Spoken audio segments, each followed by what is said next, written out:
Good morning, this is Shelby Law with the Great Basin Fire Potential Briefing for Saturday, July 23rd, 2022.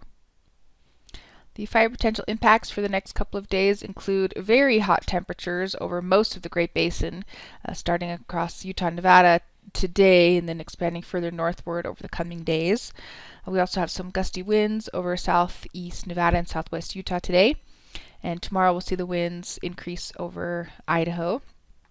Winds lighten up just a bit on Monday, and we continue to see some isolated mixed wet and dry thunderstorms over Utah today, on Sunday, and then on Monday we'll actually see some storms make a bigger push into southern Nevada. Weather for yesterday is shown here. We had some thunderstorms over portions of Utah and up into western Wyoming, and some of these storms were accompanied by light precipitation. Ongoing fire activity is shown here. Initial attack kind of scattered throughout the Great Basin. We still do have a couple of team fires, one in Utah, one up here in Idaho, Moose Fire, and there's a new fire here just right near Mesquite that a Type 2 team is being sent to. Precipitation for the past 14 days is shown here. It's been quite dry over Idaho, western Wyoming, and over much of western Nevada over the past couple of weeks. Utah, however, has seen a pretty good monsoon surge into the state, and those values are even above normal in some areas, and then a little bit of precip there over central Nevada. ERCs have been on a strong surge in the western portions of the geographic area where conditions have been very dry. Here along the southern Sierra front, those values are setting new historical records for the time of year, and we're going to be off the chart here pretty soon. Southwest Idaho, same story, setting new historical records just right above that historical maximum for ERCs. So it's been very hot, very dry. The fuels have cured up there for the most part, especially at the lower and mid elevations. And now we're just waiting for some lightning. This morning's satellite imagery shows moisture still in place across the desert southwest, moving up into the southern and eastern portions of the Great Basin. So we do expect to see continued thunderstorm activity across these areas today. So for today, we still have some moisture in place across the southern and eastern Great Basin for some continued isolated thunderstorms there, but very dry remaining over Idaho and northern and western Nevada. Some slightly breezy winds are expected today over southern Nevada and southwest Utah, but below critical levels. Minimum relative humidity is shown on the right here, depicting a very dry air mass over Nevada, with minimum relative humidities just above 5%.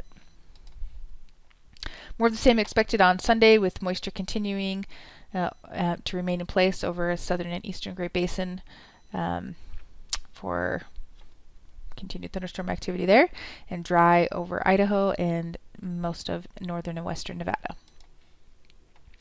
On Sunday, the wind speeds do pick up over Idaho, so gusts up to 30-35 miles an hour possible in these orange areas, and some gusty outflows possible over Utah as well.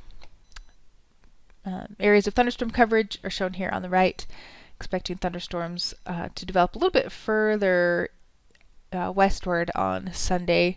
Very isolated and very low chance over Nevada, but a better chance over southwest Utah on Sunday. On Monday, we see the ridge expand a little bit further northward, and that will allow some moisture to move a little bit further northward into Nevada, southern Nevada, for an increase in thunderstorm chances there. So the wind gusts reflecting those outflows, increased chance for gusty outflows over central and southern Nevada, and continued threat for outflows over southern Utah as well. Some gusty winds there in the northeast Utah and the Uintas. And then we see the thunderstorm chances increasing on Monday over central and southern Nevada with isolated thunderstorms there. 3-day precipitation totals are shown here. The bulk of the precip is going to be centered over southwest Utah, and then we see it expand a little bit into southern Nevada by Monday. Some lingering thunderstorms over northern Utah mainly today, and then decreasing a little bit after that. On Tuesday, We see the ridge kind of expanding over the western U.S., really moving up into the Pacific Northwest as well. Temperatures are going to get pretty hot up there. It's going to get hot in western Idaho.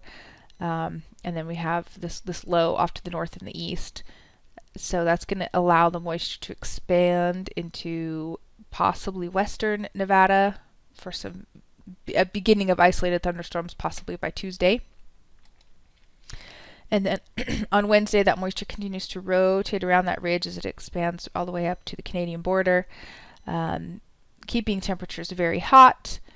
Conditions are still going to be dry over northern Utah and much of central and eastern Idaho, but we could start to see some moisture rotating up into, again, western Nevada and up into possibly western Idaho more by that Thursday time frame. Looks like a little bit of moisture rotates around into central Idaho.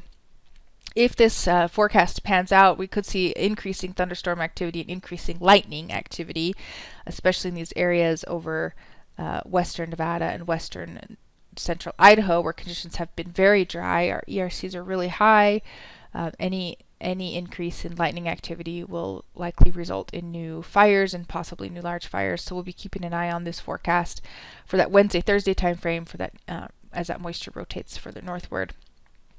And then on Friday, we'll see some of that moisture continuing.